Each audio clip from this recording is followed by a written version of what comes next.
মেয়েদেরকে বোঝার মতো ক্ষমতা আর যাই হোক সব পুরুষের থাকে না। আসলে অনেক জ্ঞানী লোকরা যে কথাগুলো বলেন সবগুলো একদম বাস্তবসম্মত আমি মনে করি। কারণ একটা মেয়েরকে যদি আপনি বুঝতে পারেন তাহলে আপনার জন্য নিয়ামত হিসাবে তাকে দুনিয়ায় পাঠানো হয়েছে। তো আসসালামু আলাইকুম এভরিওয়ান, সবাই কেমন আছেন? আশা করি সবাই ভালো আছেন আল্লাহ তাআলার অসীম রহমতে। আলহামদুলিল্লাহ, আমি এবং আমার পরিবারের প্রত্যেকটা সদস্য আপনাদের দোয়ার বরকতে আর মহান আল্লাহ তাআলার দয়ার বরকতে আলহামদুলিল্লাহ আমরা সবাই ভালো আছি। তো যে যেখান থেকে আমার আজকের ভিডিওটা দেখতেছেন সবাইকে welcome to my new blog. তো আজকে চলে আসলাম আপনাদের সামনে নতুন আরেকটা রান্না বান্নার ভিডিও নিয়ে।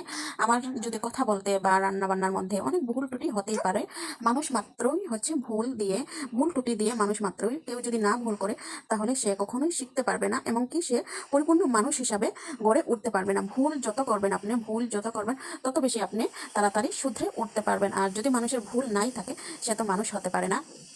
আমার কথা বলতে বা রান্নাবান্নার মধ্যে অনেক ভুল ত্রুটি হয়, সেগুলো প্লিজ আপনারা আমাকে ধরিয়ে দেবেন। ধরিয়ে দিলে ইনশাআল্লাহ আমি সংশোধন করে নেবার চেষ্টা করব। তো আজকে আমি কোয়েল পাখি রান্না করব। এটা আমি কোয়েল পাখি ভুনা করব, সেই জন্য পিসগুলো ছোটো ছোটো করে নিয়েছি। তারপরে একটা কড়াইয়াতে আমি দিয়ে দিয়েছি পরিমাণ মতো তেল এবং সাথে অনেক পেঁয়াজ কুচি দিয়ে দিয়েছি। তো আপনারা আমার সম্পূর্ণ রান্নাটা দেখেন আর ভালো মন্দ একটা কমেন্ট করে যাবেন আপনারা।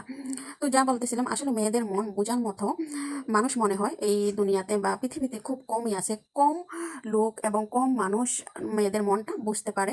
যে জায়গাতে একজন হাজবেন্ড যদি একটা মেয়েকে ভালোভাবে বুঝতে পারে, পৃথিবীতে আর কোনো কিছুই তার দরকার হয় না। শুধু তার প্রিয় মানুষটা যদি তার ভালো লাগা মন্দ লাগা সব কিছু যদি বুঝতে পারে, আমি মনে করি এই পৃথিবীতে সেই মেয়েটাই হচ্ছে ভাগ্যবতী। এবং পৃথিবীতে যদি কোনো সুখী মানুষ হয়ে থাকে তাহলে আমি মনে করি ওই মেয়েটাই সবচেয়ে থেকে সুখী। সে অনেক পুণ্য করেছে, সেই জন্য সে এরকম একটা হাজবেন্ড পেয়েছে। সবার ভাগ্যে তো আর সেই রকম হাজবেন্ড জুটে না, বা সবাই সেরকম ক্ষমতা থাকে না এরকম একটা হাজবেন্ড পাওয়ার, যে কিনা স্ত্রীর রাগ অভিমান ভালো লাগা মন্দ লাগা সব কিছু বুঝবে। আজকালকার অনেক সংসারে ভেঙে যায় শুধু বুঝার কারণে। বেশিরভাগ মানুষই একে অপরকে বুঝতে চায় না। পুরুষরা মনে করে নারী আবার কি কাজ করে, ওদেরকে তো আমরা গড়ে নিয়ে আসছি, ওদেরকে খাবার ভরণ পোষণ সবকিছু দিতেছি, ওদের আবার কিসের সময় চাই বা এটা চাই, ওদের তো কোনো চাওয়া পাওয়াই থাকতে পারে না। এই জন্য আমাদের আজকাল যদি আপনারা গড়ে যদি আপনারা দেখতে চান, ডিভোর্সের অনেক প্রচুর প্রচুর মানুষের ডিভোর্স হয়ে যাচ্ছে। হাজব্যান্ড ওয়াইফের যে একসাথে কি বলবো, সেই যে আন্ডারস্ট্যান্ডিং সেটাই নেই। ভালোবাসা আন্ডারস্ট্যান্ডিং একে অপরকে বোঝা, এগুলো আসলে যত দিন যাচ্ছে আমাদের সমাজে খুবই একদম কমে যাচ্ছে।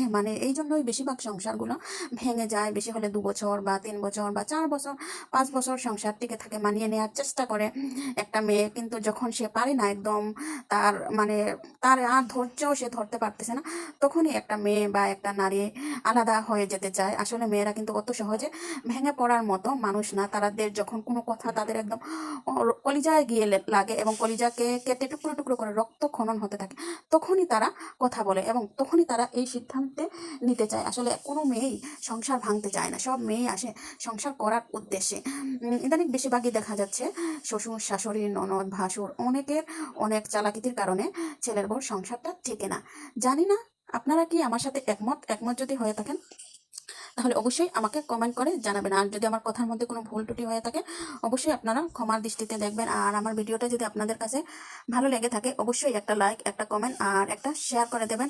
আর যারা আমার ইউটিউব চ্যানেল থেকে দেখেন তারা অবশ্যই আমার চ্যানেলটাকে সাবস্ক্রাইব করে নেবেন আর বেল বাটনটি ক্লিক করে রাখবেন, যাতে আমি পরবর্তী ভিডিও ছাড়ার সাথে সাথে নোটিফিকেশনটি আপনার কাছে চলে যায়। আসলে একটা ভিডিও এত লম্বা করা যায় না। তাহলে আজকের মতো এখান থেকে আমি বিদায় নিচ্ছি।